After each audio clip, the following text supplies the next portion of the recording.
Alright guys, we're doing a new tier list. It's your boy Prox. What is good? I sped up the video a little bit so it would just, blast past all these guys that don't really matter too much. But since Dwade and Triple J, the man J, has came out, we had to make a new tier list to rank them so you guys can properly see, or at least see, what my opinions are with them. And they're both in the meta. I mean, that's pretty easy to, assume and to see. If you play with them, they're both really great players. So yeah, I mean, you're going to see a lot of them around. We got Adams and Beats here actually, because I do think he's an alright center. You can E7 him really easily, and he's dominant in the paint. He's not going to be a great scorer or anything, but he is pretty decent in the paint. I mean, if you're playing E7 Gasol, not really, but Clarkson's up in A tier still because of that buff a few weeks back. He's still in A tier, still a great player, but he's going to be at the bottom end of A tier. He's nothing like crazy special. And you could even argue he's like B plus tier, you know what I mean? Wiggins is B plus tier. Capella's a good center. He doesn't have any scoring though, but he is good at getting boards. So that's why he's at the top end of B tier. Fuji is still in B tier. He's not a bad player. There is better options, but he can do his role really well if you know how to play him. Booker's an alright scorer, nothing crazy. We have like Chris Paul, Zhao Chang, Anderson, Westbrook, all of them in C tier because they're really not comp. They're not very good. DeRozan is actually pretty good in B tier. Bam is probably still your best free-to-play option at center, or if you just want to spend a little bit of money. I mean, he's just a great center overall, smashing rebounds, all that stuff. Really fun to play too. PG is still up in A tier. He's nothing crazy. He's at the bottom end of A tier with the likes of Clarkson, so he may be dropping down to B tier soon too. We got Thompson is still a really great player in A tier. I think he's a great fit there, around Doncic level, around Bam level. Really good player. Won't be disappointed. Julio, though, on the other hand, since JJJ came out,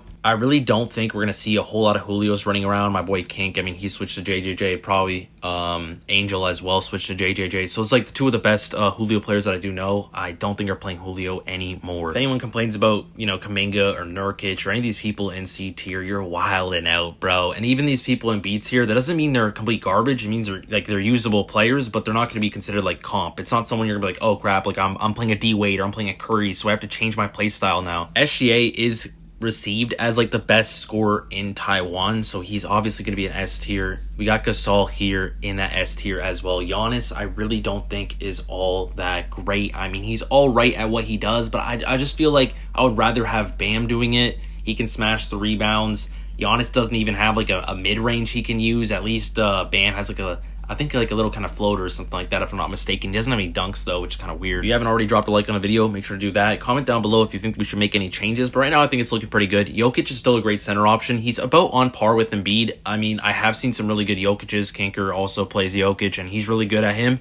Pretty consistent from three, good screens, good box out, all that stuff comes with playing Jokic. We have LeBron here next up. Still one of best locks in the game, but I mean, you could just get JJJ and save yourself a bunch of money. So I mean, potentially, that moves him down a little bit in the rankings. I think he's about right around that KD, LeBron, and then Bam right there. It's kind of like around that level anyway, you know what I'm saying? But we have KP next up, B tier. I don't think he's a really comp center. I think he's all right. He has some niche uses, but I don't think he's all that great overall. Bad at getting rebounds. Curry, I actually think is, A plus tier to like the bottom of S tier. He needs a good team, needs screens, all that to be effective. So that's why he's below SGA. SGA can get it done by himself. Jason Kidd here about on KD's level, has really good defense. Doesn't really have any, way to make himself open for threes. Whereas Embiid, once he gets his stacks up, he's one of the more consistent three-point shooting centers. So I have him around Jokic. I do think he is slightly better than Jokic in my opinion, but Dirk is definitely going to be better than both of those guys. Right around that Curry level for scoring. But JJJ is a hard counter to him, so is Julio. And I mean, he is predictable. Like, what he's going to do. It is sometimes hard to, get that block or contest, whatever. Though, I mean, Dwade being in the game, literally the best scorer in the game. I mean, you kind of have to put Dirk down because he's probably like the third best scorer in the game. I think Dwade, SGA, and then Dirk, in my opinion. So that's why I have him there. Tatum is about the same level as Dirk, not for scoring, but just overall package.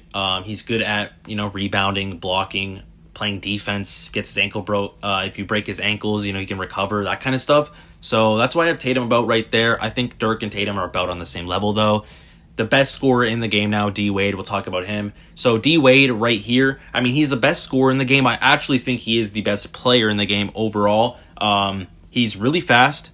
He's got his little dash move he can do. insane dunk package, insane mid-range package, as well as having like some of the best passing in the game, like on Doncic level, in my opinion, with, you know, the 360 pass, with the bounce pass. Like, he is the best facilitator in the whole game. He's just overall, I think D Wade is a lock to be on any really comp team right now, and it might not stay that way for a while, but for right now, I mean, that's where he is. That's the meta.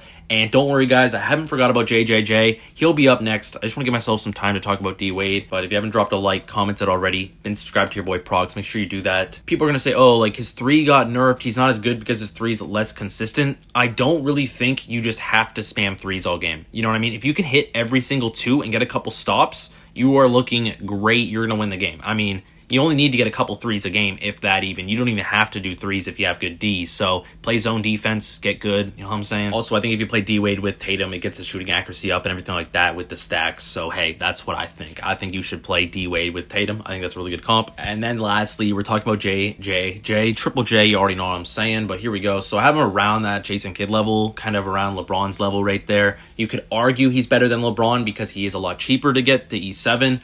Also, he just overall package pretty good. He's okay from 3. He's not super consistent. His rebounding is kind of meh, which puts him down. His blocking is unreal. Very easy to contest players. You should be able to block literally anybody with JJJ. So that's where I think he is, right around at that LeBron level. Thank you guys so much for watching. It's been your boy Progs. I'll catch you guys in the next one. Peace out.